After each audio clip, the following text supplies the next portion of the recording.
भारत एक स्वतंत्र देश है, उसकी एकता है और रहेगा।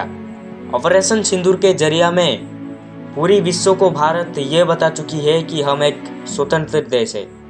पाकिस्तानी अड्डा अटैक के बाद एक मुस्लिम सैनिक कर्नल सोफिया कुरैशी और एक हिंदू महिला भूमिका सिंह जिस तरीके से प्रेसमेंट दिए थे, ये नारी शक्ति और धर्म के प्रतिपादित करता है। इसमें से भारत ने पाकिस्तान को खुला चैलेंज दे रखा है कि अगर ऑपरेशन सिंदूर के बाद कुछ करने की पाकिस्तान सोची भी, उसकी हालत बदतर से बदतर हो जाएगी। कुछ भी कार्रवाई के लिए भारत की पूरा सेना तैयार है। कुछ लोगों की ये कहना भी है कि भारत जो इतना टाइम लिया उसमें से ऑपरेशन सिंदूर की तैयारी चल रहा था, और अगर कुछ पाकिस्तान ने बड़ा पदक्षेप लेने की सोची भी, हमारे सैनिक तैनात रहे हैं हमारे जवाब देने के लिए। हमारे प्रधानमंत्री मोदी जी 7 बड़ी देशों से बात की है।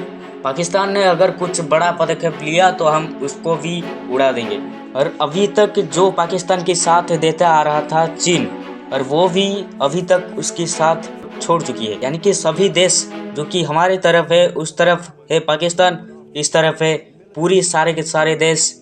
और एक बड़ी खबर आ रही है कि बड़ी सवाल उठ रही है कि इस ऑपरेशन की नाम सिंदूर क्यों रखा गया था। सिंदूर इसलिए रखा गया था कि हमारे जो माताएं, हमारे जो बहनें, उनकी सिंदूर उजाड़ दिए थे हमारे धर्म को पूछ करके, और हम भी हमारे धर्म को बता करके उन्हें मार रहे हैं। इसीलिए इस ऑपरेशन की नाम था सिंदूर। हमारे देश में घुस आ करके हमारे जो 2-4 लोगों को मार दिए थे, तुम खुद को बड़े समझ रहे थे। उसके बाद परिणाम देखो क्या हुआ कि हमारे सैनिक ने तुम्हारे पूरी फौज को ही ख़त्म कर डाला।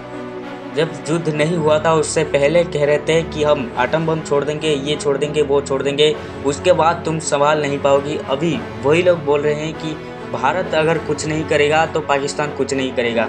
इतनी बदतर हालत हो गई है उनकी, जो कि डर कर पहले ही बोल रहे हैं कि भारत अगर कुछ नहीं करेगा तो पाकिस्तान कुछ भी नहीं करेगा। मेड इन चाइना का नाम ऐसे ही खराब था, बदतर था।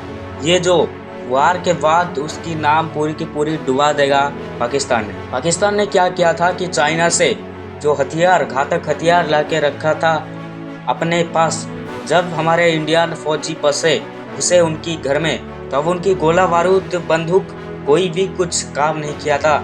इसके बाद आपको समझ में आ रहा होगा कि चाइना के माल कितना घटिया होता है। और पहलगाम अटैक में जो हुआ था हादसा, उससे कहीं गुना ज़्यादा बड़ा हादसा बन गया पाकिस्तानियों के फौज के साथ। अभी वो समझ सकते हैं कि पाकिस्तान किसके साथ पंगा ले रहा था। अभी हमारे प्रधानमंत्री मोदी जी ये कह रहे हैं कि पाकिस्तान को अभी भी कुछ नहीं हुआ है, तो उसको एक बड़ा झटका देना पड़ेगा, जिसको कि पाकिस्तान पूरी ज़िंदगी तक याद रखेगी और हमारे बातों को सोचता होगा रहेगा।